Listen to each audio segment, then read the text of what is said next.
Hello friends, எல்லாருக்கும் வணக்கம். இது உங்கள் செஸ் வாசம். இன்னைக்கு பார்த்தீங்கன்னா நம்ம வந்து அல்ஃபோன்ஸ் லாஸ்கர் வர்சஸ் எட்வர்ட் லாஸ்கருக்கும் நடந்த ஒரு அருமையான கேம் தான் பார்க்க போறோம். ஸோ எட்வர்ட் லாஸ்கர் பார்த்தீங்கன்னா நிறைய பேர் கூட சைமல் விளையாண்டாரு. அதுல அல்ஃபோன்ஸ் லாஸ்கரும் ஒன் ஆஃப் த பிளேயர். ஓகேங்களா? ஸோ இதுல வந்து அல்ஃபோன்ஸ் லாஸ்கர் வந்து ஒயிட் பீசஸ் ஹேண்டில் பண்ணிட்டு இருக்காரு. எட்வர்ட் லாஸ்கர் வந்து பிளாக் பீசஸ் ஹேண்டில் பண்ணிட்டு இருக்காரு. இது வந்து 1909ல நடந்த ஒரு கேம். இந்த கேம் எப்படி ஸ்டார்ட் ஆகுதுன்னு பார்க்கலாம். ஃபர்ஸ்ட் ஒயிட் வந்து E4 ஸ்டார்ட் பண்றாரு. இப்போ எட்வர்ட் லாஸ்கர் E5 ப்ளே பண்றாரு. இப்போ night F3, night C6, bishop C4 Italian game. இப்போ நைட் F6 வராரு. இது இட்டாலியன் கேம்லயே பாத்தீங்கன்னா 2 நைட்ஸ் டிஃபென்ஸ்னு சொல்லுவாங்க. இப்போ D3 புஷ் பண்றாரு.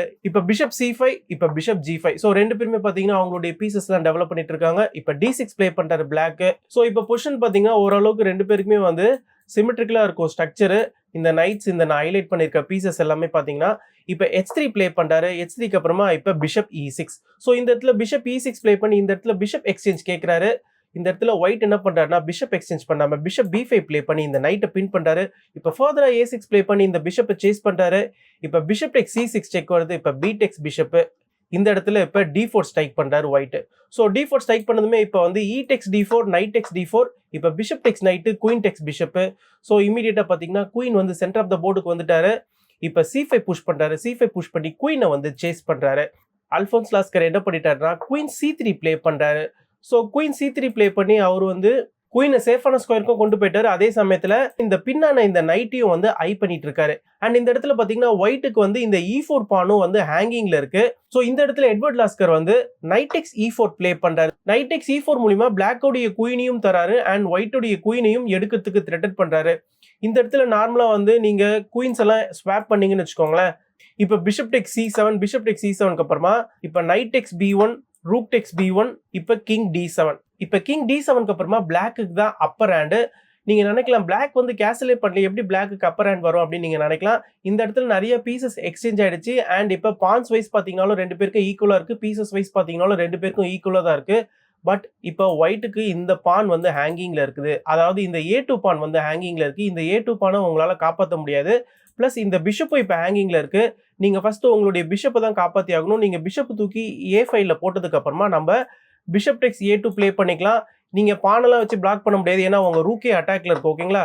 ஸோ அதனால நீங்க ரூக் எடுத்து வந்து பிஷப் தான் அட்டாக் பண்ணணும். நம்ம இப்போ பிஷப் D5 ப்ளே பண்ணிக்கலாம். ஸோ பிஷப் D5க்கு அப்புறமா இப்போ பாருங்க பிளாக் கிட்ட எக்ஸ்ட்ரா ஒரு பான் இருக்கு, ஒயிட் கிட்ட ஒரு பான் கம்மியா இருக்கு. ஸோ இதை வச்சு பிளாக் வந்து கேமை வந்து ரொம்பவே சுலபமா புஷ் பண்ணிடலாம்.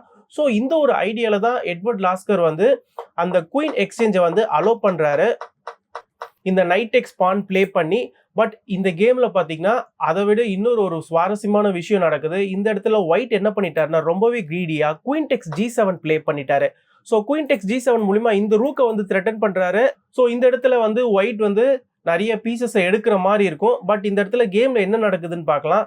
இந்த இடத்துல இப்போ எட்வர்ட் லாஸ்கர் வந்து குயின் டெக்ஸ் G5 ப்ளே பண்றாரு. குயின் டெக்ஸ் பிஷப் ப்ளே பண்ணதுக்கு அப்புறமா ஒயிட்டுடைய மோட்டிவ் வந்து இந்த ரூக்கை வந்து டேக் பண்றது தான். நீங்க குயினை வந்து ஸ்வாப் பண்ணீங்கன்னா இந்த இடத்துல பிளாக்குக்கு வந்து எக்ஸ்ட்ரா ஒரு பீஸ் கிடைச்சிரும். ஸோ அதை வந்து ஒயிட் பண்ண மாட்டாரு. அந்த ஒரு ரீசனால இந்த இடத்துல ஒயிட் என்ன பண்ணிட்டாருன்னா ரொம்பவே கிரீடியா இந்த ரூக்கை வந்து கேப்சர் பண்ணிட்டாரு. இப்போ செக்கோட வந்து நெக்ஸ்ட் இன்னொரு ரூக்கையும் வந்து கேப்சர் பண்ண போறாரு. பிளாக் வந்து ரொம்பவே அழகா அவருடைய ஒரு ரூக்கை சாக்ரிஃபைஸ் பண்ணிருக்கிறாரு. அண்ட் இப்போ இன்னொரு ரூக்கையும் சாக்ரிஃபைஸ் பண்றாரு. இப்போ கிங் D7 வந்ததுக்கு அப்புறமா அவருடைய இன்னொரு ரூக்கும் போகுது. ஸோ இன்னொரு ரூக்கும் போனதுக்கு அப்புறமா இந்த இடத்துல வந்து ஒரு பெரிய த்ரெட் என்னன்னு பாத்தீங்கன்னா குயின் எடுத்துட்டு வந்து நம்ம C1ல செக் வைக்கலாம்.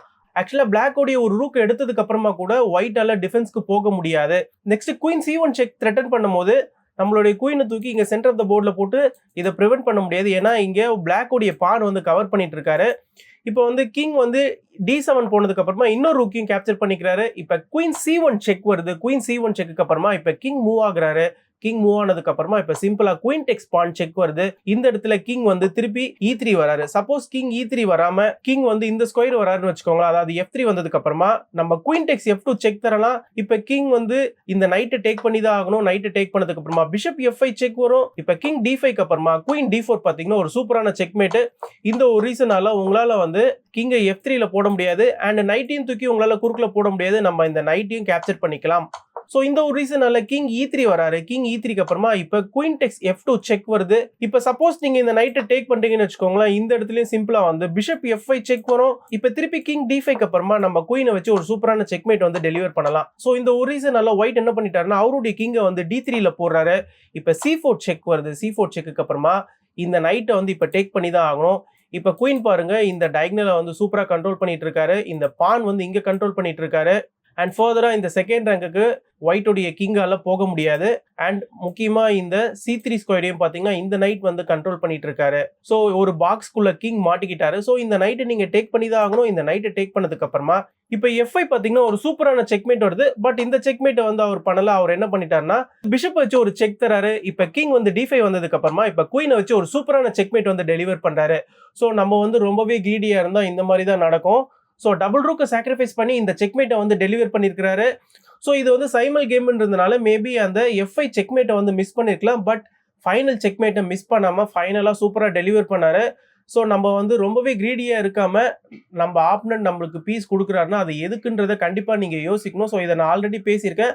அண்ட் ஃபைனலா இந்த கேமை பத்தி நான் உங்களுடைய கருத்துக்களை கண்டிப்பா கமெண்ட் செக்ஷன்ல மென்ஷன் பண்ணுங்க. இதோட நான் இந்த வீடியோ முடிச்சுக்கிறேன்.